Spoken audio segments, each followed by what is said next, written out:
This is the PureThermal 3. An onboard STM32 runs the PureThermal firmware, which makes it work like a UVC webcam. The other USB PureThermal boards all run the same firmware. The firmware comes pre-flashed, so these will work out of the box.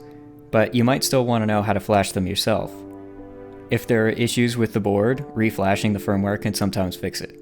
You could also modify the firmware and flash a custom version.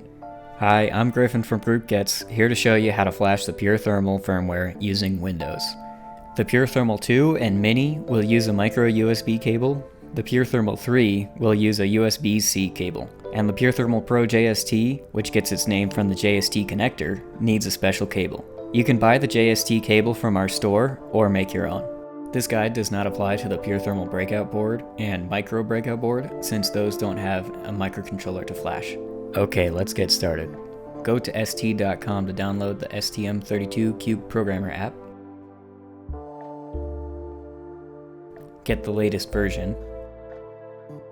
They'll ask you for your name and email address, and they'll send you a link to download the app. Click Download Now from the email and install the application.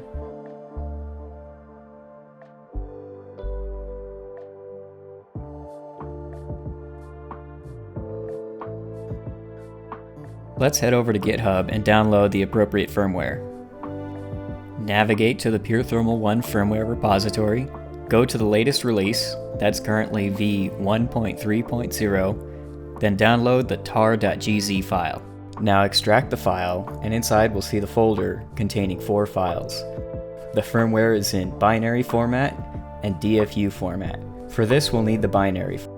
We also have MD5 checksum files. It's best practice to run the checksums to verify your firmware didn't get corrupted in the process of downloading and extracting, but you can skip this step if you're feeling lucky.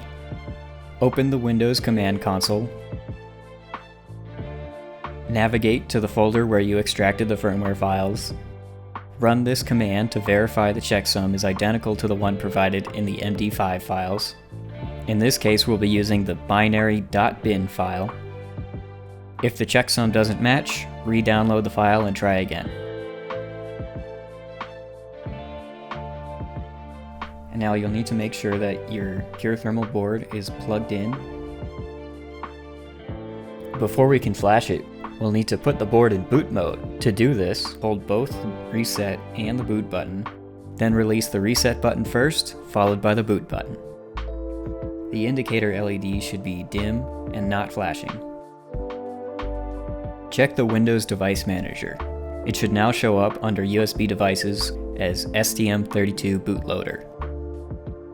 If you're having issues entering boot mode, try holding the boot button while plugging in the USB cable. Then release the boot button once the board is powered on. And if that still didn't work, you can try flashing with JTAG. Both the PureThermal 2 and PureThermal 3 have JTAG connectors. I'll show you how to do that later in this video. Once you have your board in boot mode, you can select the port and hit connect. Now we want to flash the firmware that we have downloaded. So go to Erasing and Programming and select the file path with the firmware. You may need to enter the start address. This is 0x08 followed by 6 zeros.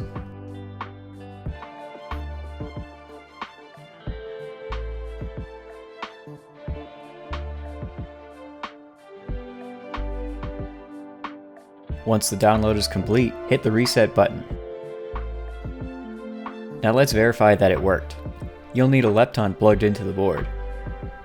And there we have it, it works. The process of flashing with JTAG is similar, except we'll need an ST-Link V2 and some special cables. I made a custom adapter board for the PureThermal 3, but you could use the Tag Connect EC10 cable. And for the PureThermal 2, you'll need this Tag Connect cable with an adapter. On the ST programmer, just change the USB to ST-Link, connect a USB cable for power, and click Connect. No need to put the board in boot mode. The rest of the process for flashing is the same. The LED on the ST-Link will flash when it's done. And that's the end of this video. If you have any questions, leave them down in the comments and we'll do our best to answer them. You can also reach us at help@groupgets.com.